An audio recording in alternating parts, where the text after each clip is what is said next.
slide. Hi! Thanks for coming. Real quick, everybody, we have these paddles so you can participate in the talk. Yay! So I do say yay a lot if anybody knows me. So one side says yay, real proud, and then the other side says boo piss. And if we become quieter, just tell us to get louder, and feel free to get up and get food. Do your thing. We don't mind. Next slide. Let me get my notes. I'm Jen Clay. If we're meeting for the first time, I'm a multimedia artist with a fiber-focused practice. I'm lucky to bring together collaborators that I love working with and who are smarter than me. Yeah. Hi, I'm Tayina Deravile, and I was one of the collaborators with Jen. My background is in psychology, and I got my master's in mental health counseling, but I am an arts professional. I've been in the field since 2012, and yeah. Thank you. And so Jen asked me to be a part of the project because of my mental health background, and I'm so happy to be here. And Elise is zooming in with us. She is from Nashville, Tennessee. I've worked with her on a few different projects, and she'll speak more about her project process later on. But yeah, she makes the soundscape, so if you enjoy that. Nice. Yay! Ow! Yes. So Jen, can you tell us a little bit about the theme of the talk today? So the theme of today's talk is self-sanity. I really love alliteration, but it could also be soft sensory sanity or just soft sensory. Anyway, I love alliteration. That's the point. But I want to think about like softness as like a way of life. Obviously, I love textiles, and I want to create like a feeling of softness too, like maybe it's almost like a personality trait. Sure. Yeah, like a way of being soft. Yeah. I wrote a little bit. I want to make. I'm like shaking. I want to make the uncertainty with experiencing anxiety and depression approachable. I create creatures that signify depression and anxiety lurking around. They use obsessive language because they're just so obsessed with me. I'm constantly on the hunt on how to playfully show how disorienting it is for people who don't experience this type of feeling, while also creating a soothing, relaxing environment. In the past, I've tried lots of different medias, from like performance to public sculpture to an artist book with IS projects. Now I've created a video game. Yay, yes, a video novel. So can you please talk more about the video game? Heck yeah. Next notepad. Okay. So the installation here at Locust is the premiere of our video game, which will be released on Steam sometime in 2024. You are some of the first people to experience it. Yay! This video game is made entirely of quilts, like Lori said. They've been scanned and then edited, and it's named Eyes in the Skin. You as the player are invited to get out of the woods, where tree-like creatures try to get you to stay within it. The name is taken from the book of the Eyes of the Skin. It's ironic that I created a digital video game named after a book that places a high value on the sense of touch, with a chapter named Touching the World, where it says vision separates us from the world, whereas the other senses unite us within it. I love this book. I wanted to create a video game made of quilts so that you could imagine how it feels. I think touching textiles are not only soothing, but also seeing familiar tactile texture, even digitally, can be comforting. And I want to shout out to Christian Fennick to recommending this book back in 2020. Yeah. He's a local artist. Yeah, I stole his book. Yeah. So here is the map part of the game. This is the part where you choose your direction. You can see that there's 6 characters, and they're kind of hiding. And as you scroll over it, your cursor, which is a quilted hand, will get larger. So you can click on multiple areas, and then during that pathway, that character will engage you and try to get you to stay in the woods with it. Yeah. Next slide. Do you want to say anything? Well, I was gonna say, there's 6 characters and there's 6 endings, but there's about 36 pathways that you can take. So, I mean, we worked on figuring out which character does what. We talked about what it means to be stuck in the woods, to be stuck in a space mentally, and each character kind of has an idea of a negative experience, a neutral experience, and then also kind of like a healthy experience as well. Yeah, and the game loops too. So at the beginning, you start at the beginning, so it's this constant loop, and kind of like how I think what it's like to live with like depression and anxiety. So you're just like constantly like, oh, this again. Yep. So this is part of the game for everybody that hasn't gotten to play it yet. You can hear the sound. The speech bubble is made of hands, and the font that we tried is meant to be like insidious, like a feeling of the creature. Yeah. And this character we kind of based off of the cult leader. So they're supposed to be charismatic, and they're using manipulative words to help you, like to make you feel like you're special, you're the only one, and you want to stay there and be with them. So depending on what narrative choices you choose, it defines the ending. Yeah, and so it becomes dark out downwards and then nighttime. Yeah.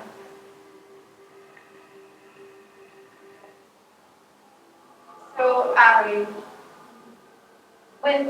with our dialogue, we wanted to convey like a feelings of nagginess, and with Elise, which we're going to let her come on, she's recorded baby goats and dolphins, and the beginning of this Claw character is a recording of a camel. She lives in Nashville, Tennessee. I've met her from Charlotte, and she's also a writer for Architectural Digest. So she wanted to speak more about this book, which is often used in architectural. Thanks for the introduction, Jen. She's in. I want to talk a little bit about how I built the soundscapes for the game. After we talked about the initial premise of the project, I was thinking a lot about how we make sense of the unknown, or how we make meaning out of strangeness. Humans like hierarchy. We like patterns, categories, chronology. We like to choose and count and collect and arrange things. And we use our 5 senses to do it: sight, smell, taste, hearing, and touch. Those are the vehicles by which we're able to do this. They function like valves between our internal and external experiences of the world. So when we first encounter a new situation, we have to feel it out. We look, we sniff the air, we listen for distant predators, we dip a toe in and test the temperature of a lake, or we walk to the edge of a room and we test the boundaries of the space that we're being held in. We meet our environment through the senses. So if you suddenly find yourself in this new alien situation where your senses don't know how to interpret your surroundings, how do you proceed? How do you move forward? How do we deal with what we don't understand? A lot of Jen's work deals with questions like this. What do we do with the strange sensory data that we're collecting about our experiences in life? We stitch things together to make sense of the chaos that engulfs us. That was sort of my approach when creating the soundscapes as well. Each backdrop was built by layering individual sounds that I chose specifically for their textural qualities. I wanted to weave together unexpected sounds to evoke a sort of strange but very tactile world. The main percussion tracks are actually looped recordings of dolphins echolocating in an indoor pool. It's a sound that I'm really drawn to. It reminds me of bamboo reeds creaking against each other. I also used an old warped wall piano, and it's repeating a single chord. So those two elements together make this sort of ominous, gentle clicking. And you become aware as you listen to it, it kind of sounds like there's another presence lurking. There's a sort of snaking movement going on around you. That's the background in most of the scenes. As you move forward in the game, different actions trigger different musical phrases, different textural layers of sound. So various elements will come together or fall apart based on your progress in the game. When you make things easier for yourself or you're making good decisions, the sounds will become a bit more harmonious, a bit less chaotic.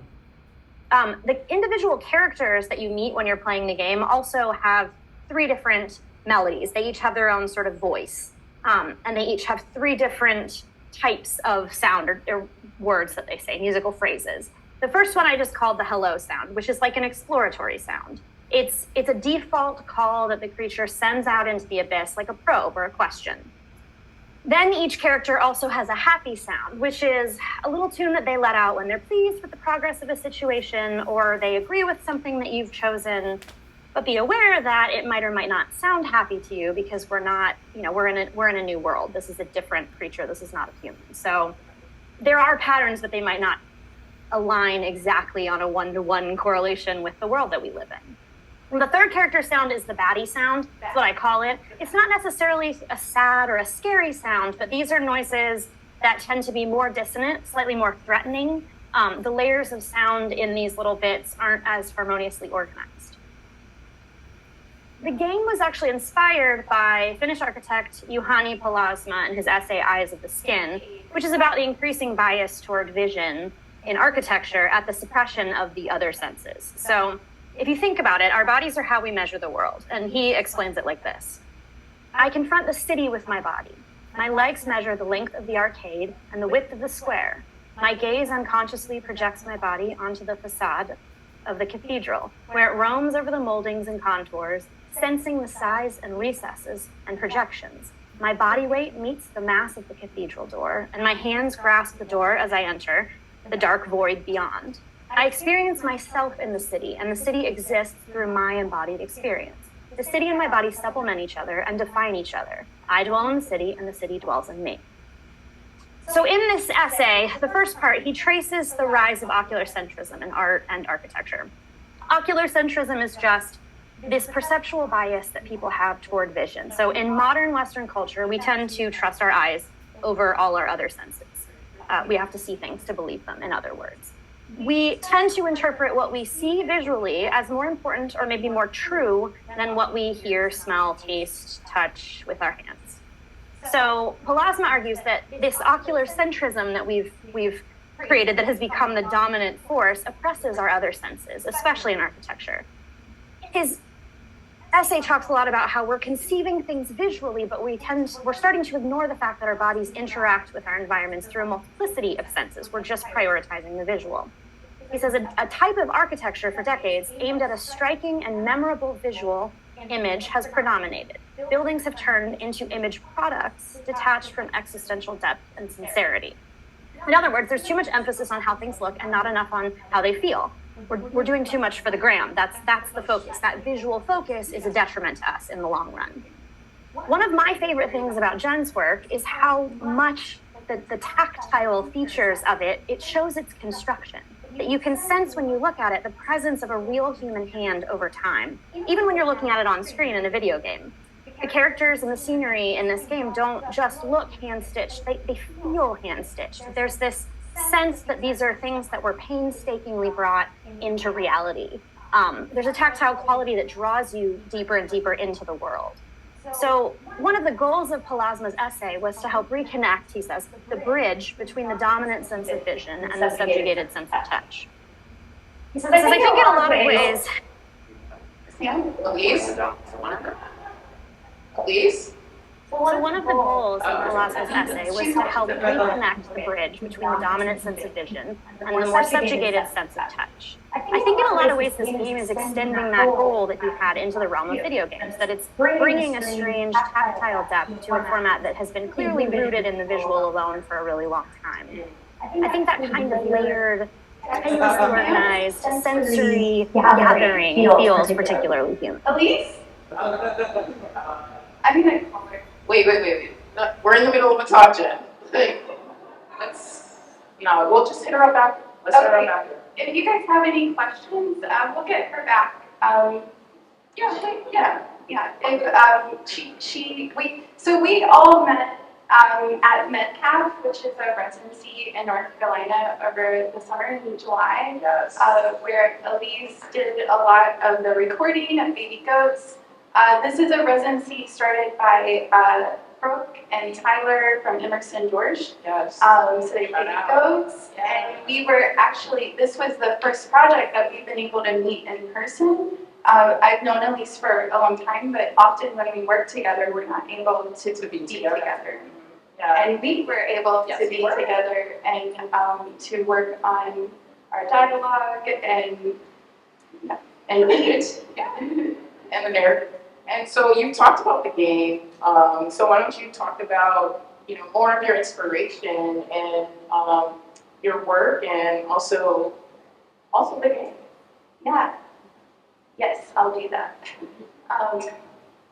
So I put this slide in here to remind myself to mention how the whole analogy comes together for like the forest and the woods and getting out of the woods. Like I like to think about like mental health as a garden that we need to tend to before it grows into like a dense forest. But at the same time, I love being in the woods too. I like that isolation from North Carolina. Other than the ticks, I love the woods. I miss being in the woods all the time. The ticks loved you. So it's like my backyard. Yeah, ticks love me. But I hope that I just want to have like a more considered understanding that our sanity is soft. Yep. And that it needs tending to. And so, so the forest and the garden and getting out of the woods. Yeah, it makes sense that the forest shows up in your work a lot. Yes. Yes, it does.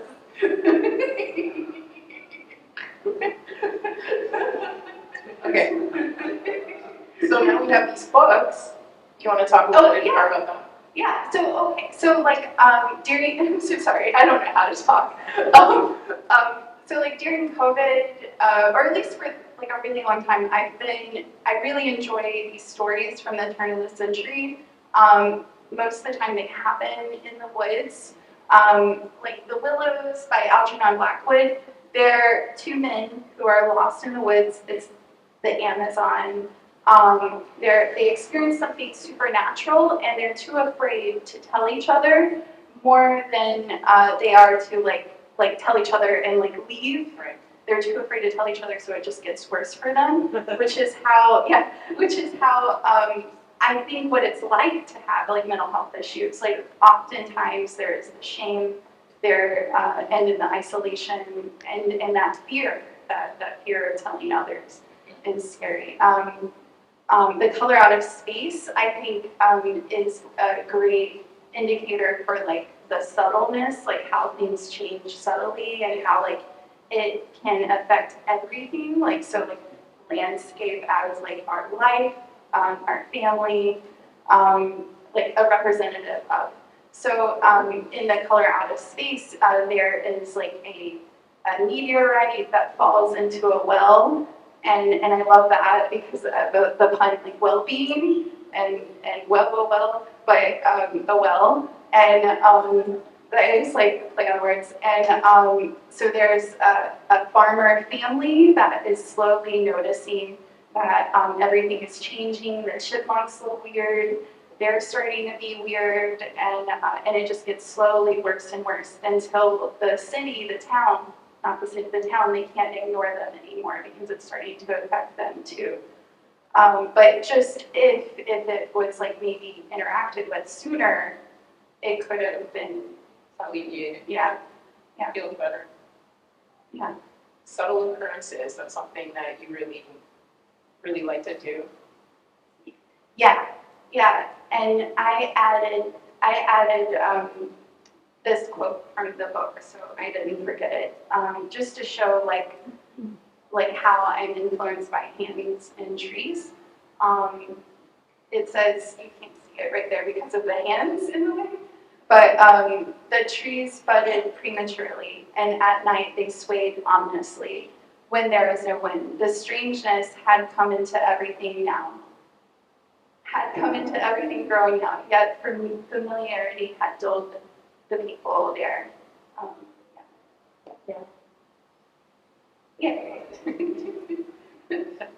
This is another quote from an additional book called The Space Eaters by Frank Belknap Long from 1928. And he's talking about like these long arms that come down and eat people's brains. And I love these stories, yeah. And I listen to them all the time while I'm sewing. I really I just have always just like desired that supernatural like stories and horror stories. Yeah. So what is it about trees and arms and hands that really, that you find attractive? Yeah, I mean, I think that the idea that our skin, that we also are full of holes and that we're permeable, I guess, as much as like our mind is too. So like the idea of like growing like things like moss and like things like that, like body horror movies, like the idea of like becoming a tree. I think a lot of people during COVID were like, oh, I want to be a tree. But which is maybe that's just me, maybe that's just my algorithm. But I'm like, yeah, I want to be a tree. But I also like the spookiness of it, and I think when I was a child and I was like in the forest a lot, like with kudzu, which is like an insidious vine, growing on trees, they kind of become like these monsters, and the swayiness, like when you're in the woods, you're so alone in the woods, and something you hear a noise, it feels like it would make more sense that it would be something supernatural and not a person, because there just aren't that many people around. Like I used to just go to Walmart and just to be around people. Like in high school, I would just be like, I'm just gonna go to Walmart just to stand around some people. You lived in a rural part, it has sense. Yeah. But I like also like I told you like the analogy of like limbs. Like a limb can also be like a tree limb, but our limbs, and I'm like, ha ha. That doesn't sound true. Tom. Yeah. Tom. And we were talking about Other influences as well. yeah, I think in movies, like I watched so like I grew up on television, and so I just all of the sci-fi, the sci-fi channel, the horror channel, like that's what's connected with me. And I always have felt like it's a signifier for like mental health. Yeah. And even like the police presence here, like being, I don't know, like I don't know, like controlled or like having that bad rap of like the main actors sometimes. I was telling Tayina, because I was listening to like a lot of true crime too, like you're less likely to be searched for if you go missing, if you have like a record of being hyperactive. But also like we want to create like an environment of safety where we feel safe doing that also, because like we need to tend to it. Absolutely. And then this also is talking about how the whole town is being affected now from this big ambiguous being as well. So Yeah. that goes into it. Like I'm sorry that I really love slides and clips, and I feel like it's probably making the flow of our talking like less flowy. It's okay. But I think of maybe like my like that those ambiguous feelings of like mental health is like the blob, and then the town is like reacting to it, so they're running away from it or they're trying to control it. And it's like, how do you control something that you can't even categorize? Right. Because the titles of everything change, the titles of the diagnosis and the symptoms change so often. So it's like, how do you control a feeling? Is connect. Absolutely. And that brings us to the next slide. Next slide. So hallucinations. Yeah. So I think that my love for creature feature and sci-fi movies stemmed from my own childhood hallucination experiences, which is a big word or a big statement, and it sounds kind of bizarre.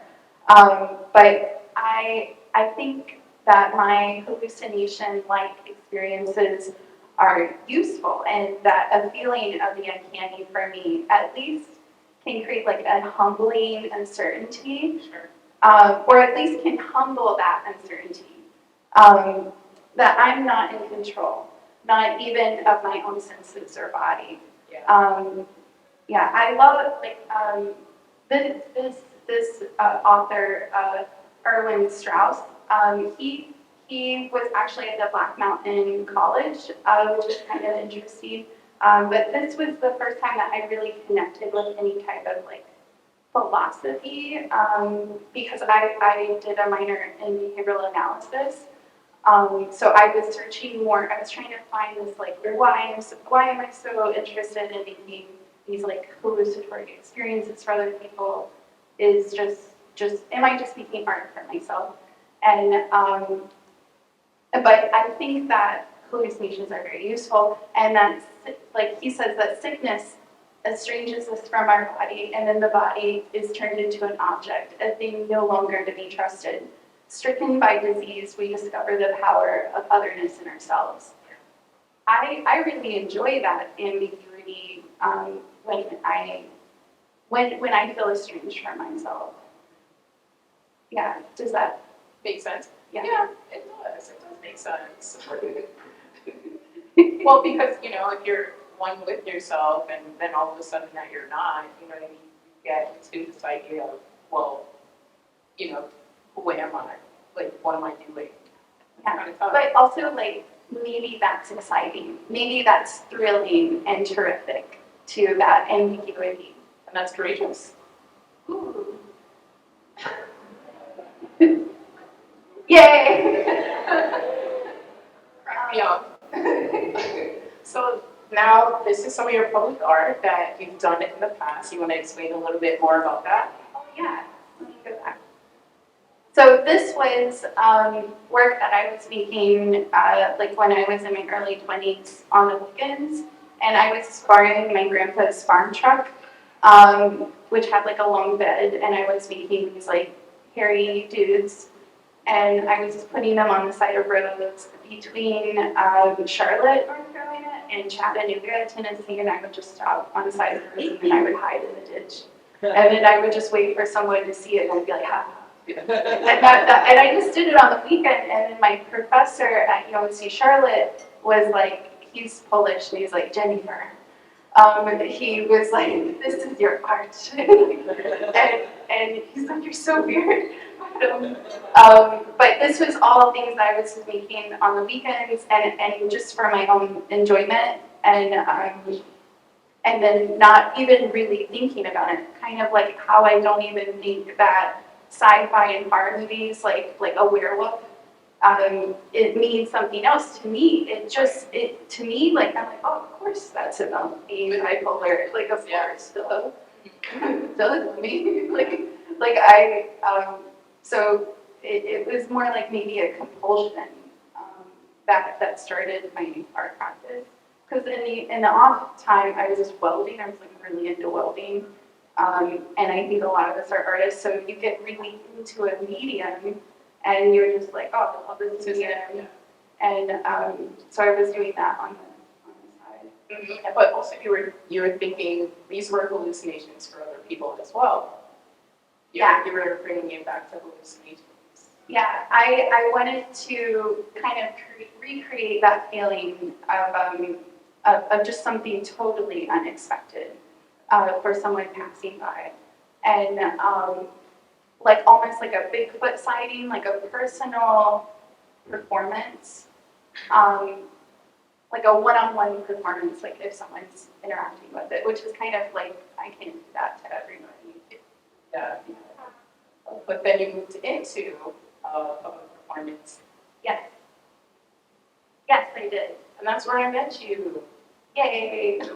Okay, yeah, I moved to, I ended up moving to Fort Lauderdale in 2014, and really some of the first opportunities I got were from the Girls Club collection. Yeah. Yay. Yay. Yeah, it was great. Sarah Michelle Rupert, yeah. Yeah, and then also the Noise Fest at Churchill's, yeah.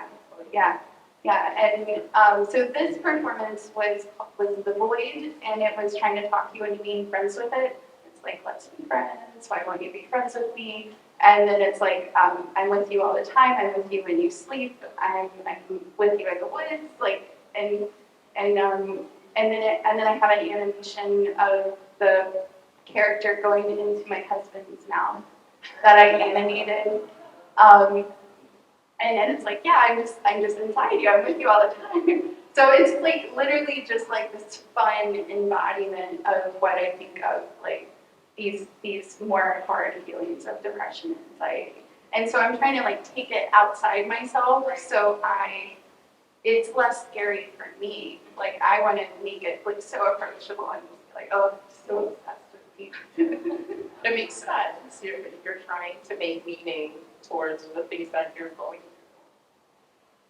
Yeah, or at least I think like I'm just like, yeah, I'm trying to work through it and like it's like I don't even need to know why I'm feeling it. I just need it not to feel so bad. Sure.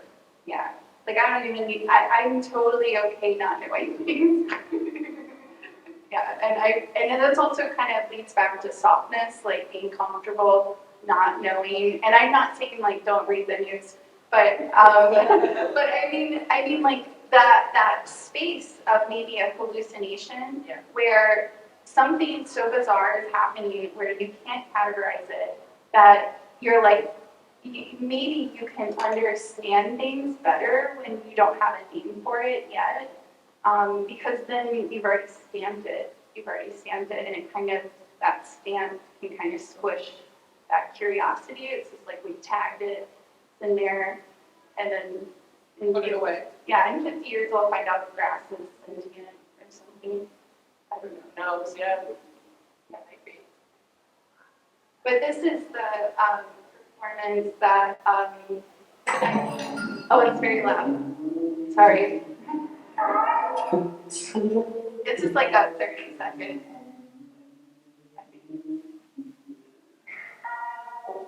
So yeah, sorry about that. So this was the really weird performance that I made for Girls Club Collection, and it was the soundscape. Elise had done it. She'll be back soon. Maybe next time. Maybe later. But so she had come down and done all the voices, and the characters are trying to take over your body, and they're like, you're gonna rest well, and again, really what I'm thinking of is like that hopelessness of depression, where you just like really just want to like sleep and not exist for a little while. And so I was thinking of like the Body Snatchers. Have you guys seen that movie? I'm thinking of like the 1970s ones where they're like that. So there was like these space plants that come down and they grow to become you while you're sleeping and they replace you. And so that's what these characters are these like ambiguous characters, and they come out and they're like, we're gonna replace you, and they open up and they show their insides, and yeah, they're like, we're becoming just like you, and Terrifying. but yeah, but like fun. Like, what if I can make that terrifying feeling for myself fun and like less scary? Like, that's my whole thing. That's just, and yeah.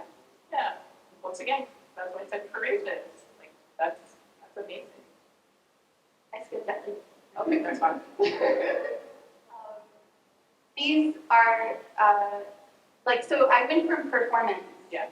to during COVID, I was making these quilts in my living room because I didn't have a venue to make performances, which was really good because I can't say no to things. And so I made like a whole body of work for myself, just for myself. And this was when I started thinking more specifically about trees and roots. And I was really enjoying quilting, and which is really loud in my house. It's like, you know, and so like my husband's very supportive. He wears headphones. And so these, yay, shout out to Sam.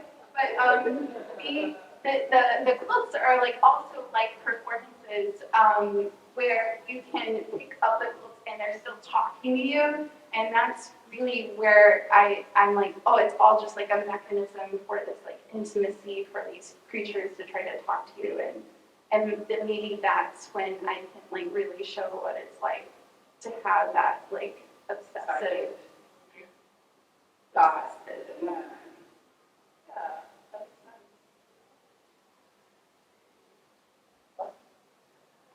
And then so from your work, let's talk about your influences for the game. Yeah. So I don't know if you guys know this. My husband's art practice is making video games. So he really tricked me into making a video game. He's very much like, you too can make a video game. And I have a slide where he's gonna do a workshop in October. But the type of games that he got me into were called dating simulators. And so really that's what I've made, is like a type of visual novel where you interact with the dialogue to make the endings. So it's kind of like a book, like a choose your own adventure, but really a visual novel isn't a book, it's a video game. Like, he'll get mad. He won't get mad, but he'll be disappointed. It's like, it's not a book, it's a video game. But the game that I was really, really obsessed with, that maybe I've told a lot of you already about, Yes. is this pigeon game where you date pigeons, and you're the only human girl, and you're in high school, and there's sentient pigeons, and I love this game. If I courted you in anything and you've let me talk about it, thank you. I appreciate it. But so you can die in this game. You live in a cave. It's a lot of drama. I don't want to spoil everything. You try to date a pigeon that's in the library. He's a ghost. He's actually a ghost. Like, it's great.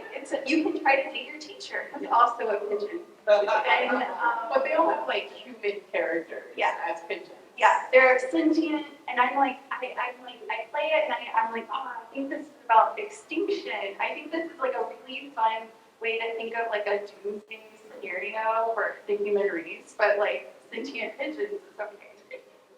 Yes, it's okay. So I got to play this, and I was just thinking like, oh, like this type of like game is like a bag that you can put all your media into. Like, so if you're a painter, if you're a performer, you can put any type of your media and really take the viewer's hand and just bring them through like a performance.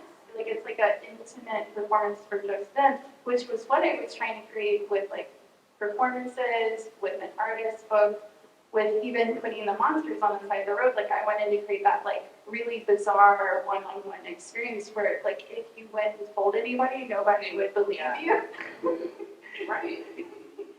And then, but also you give them power because now they get to choose the path that they want to take. Yeah, and role play, and you were really interested in that too because it's so helpful, right? Like, it's so helpful in learning and what if I can give you an experience with uncertainty? So like in the future, when you experience it again, it's like not as scary. So like with behavioral analysis, it's like all your past experiences dictate your future behavior. So like which sounds like a big deal, but we already know this. Like you go to the grocery store, someone yells at you, maybe you're more anxious to go to that grocery store again. And then maybe you'll wait a year, like me, and then you finally go back. So, but what if I can like flip that pancake and like make it like a good experience? Right. Yeah. Trying to teach in a different medium. Yeah. Yeah. Yeah. Tayina was like we can't experiment on people. It's unethical. We're not scientists, right? We're not in the lab. Yeah, we're not allowed, but yeah. And then so this is the back end of the video game. Yeah, this is how it's made. The program's called Tayina Builder. It's like $15 on Steam, and I feel like it's like because right now like digital like tech is being really like I don't know what's encouraged, and but this lets you be very low tech, and you're just using technology when you need to and not for technology's sake, like where the focus is just like I don't know, technology. But I'm not ragging it. But so this is like you just drag and drop, you put in all your media, and you make these like little sandwiches of code. So it's like you're like, go do this, and then you click on it and it goes and does it. Sam will explain it better during the talk, I'm sure. But so this is how I added the sounds that Elise recorded at different moments. And so like they're connected to the specific characters. This is one of the endings that I think is like kind of harder to get. This is like the okay day ending. Where you get out, but you're still being followed. And we decided to add text at the end. So if you do play video games and you die, and you're like, oh, you died, game over, try again. So that, like, when you get clawed at the end, it's like you've been clawed, bummer, try again. So yeah, congrats, you made it out this time, but it's still with you. Let's try again. So, like, it's like this nagginess. Like, what if I can take that power away from these feelings and just be like, oh, you're such a nag. Yeah. And this is the workshop that Sam's gonna do. He's back there. He has a face. He's human. His glasses. Okay. So October 24th, if you guys want to come by, is bring your own laptop, and we'll give you Tayina Builder so you can plug and drop everything. Yeah, and so Locust has started this program called The Deal, and it's digital something.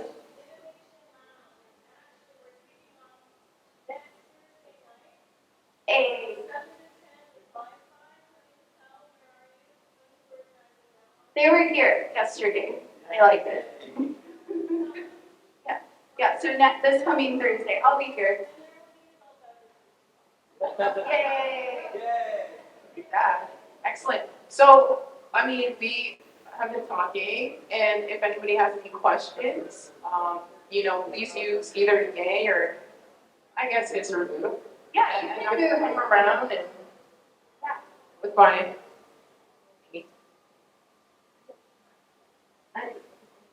Hi, very interesting hearing you talk. I'd love to hear the process of what you do and how you do it. Work on all these skills on your own. You have helpers. That's a great. So time consuming. I mean, there's so much intricacy in the details of what you do. So I was just very curious to find out more about your process. Yeah, I love sewing. I quilt a lot. I watch horror movies and I just quilt. And I listen to those stories and I just quilt a lot. My daughter, who is 18, she actually, I got her to make all these leaves and then I dyed them and then put in some of the details. And she's like a great artist assistant that I accidentally made. And but everything else I've been working on for a long time. I'm pretty good at time management, maybe. But I really just don't have a life. But I've just been programming the game and making the quilts. I have a large quilting machine up there and then a smaller quilting machine to kind of make the details. And the larger quilting machine, you have to like drive it over, so it's kind of harder. I'm not a great driver, I guess, yet, so it's kind of harder to make the details. But I'm always wrestling the quilt in the sewing machine. Anyone else? Hello. Hi, person. Love you both. Yay. Can you talk about the color schemes in your work as well too in relation to psychology? Oh yeah. I mean, I think like the colors I chose, I wanted to create like a very soothing, like sensory inclusive environment. So I want that softness to radiate through. And like I don't want anything to feel scary, but to allude to a spookiness. And so I think I pick colors that I am attracted to when like I'm feeling down or better, like less down. So I did that without really looking into like color psychology. But I have researched it in the past, but I probably forgot it. Adrian Rose, yay! All right. So if Aurora.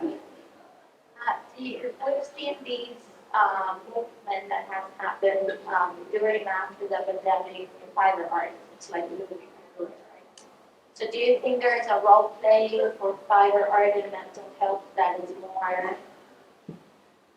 tangible now in the sense? Like I think that, but two things. I think fiber art is sustainable.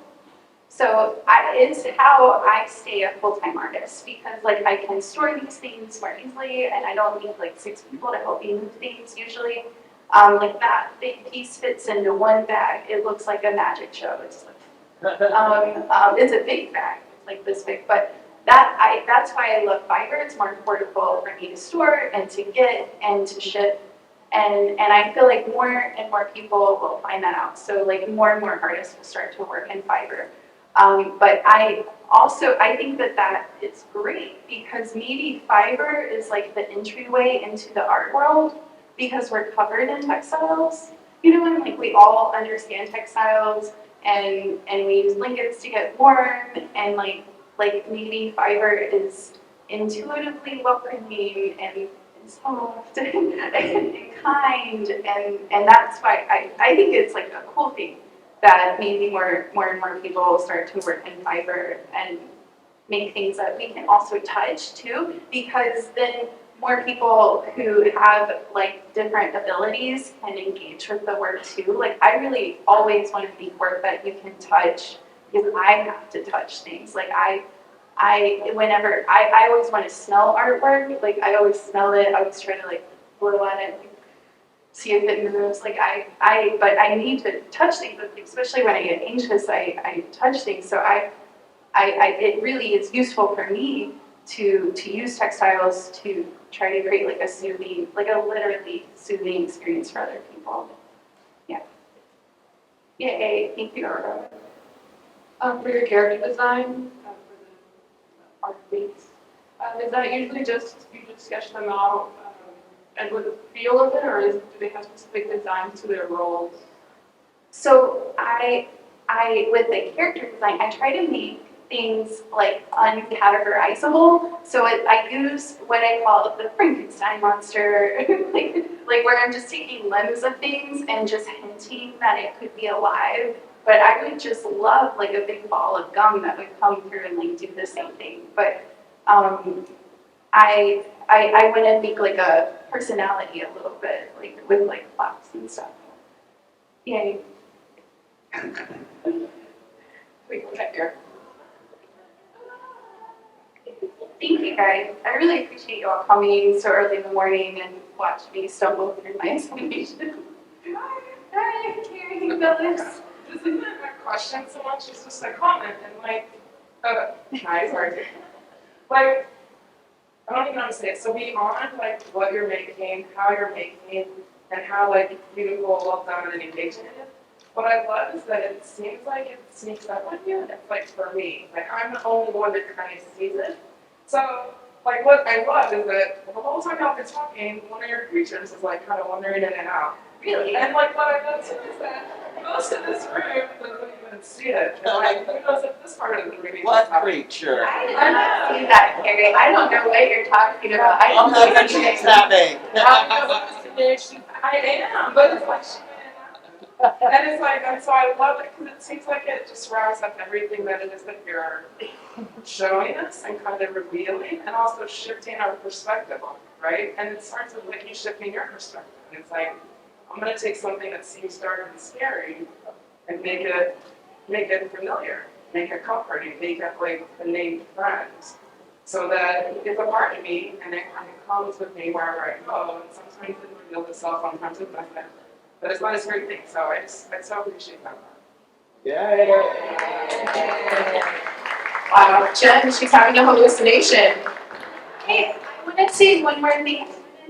I want to thank Shirts Crockett and Panther. You guys read so many of my applications. Yeah, I love you both. Yeah, shout out to them. Also, I'll give you guys your emails if you want to send them your applications for them right now. Okay. Oh yeah, so we're doing a performance October 21st. If you guys want to come, it's kind of based on a fun run inspired by a Scooby-Doo chase. If you guys ever watched Scooby-Doo, like running between the halls. So you guys can come and cheer for everybody in the run. You can join the run. It's just like a very chill afternoon, on October 21st. So it will kind of be like a fun spooky season thing. Yay! I appreciate you guys. Play the game. Play the game. Thank you.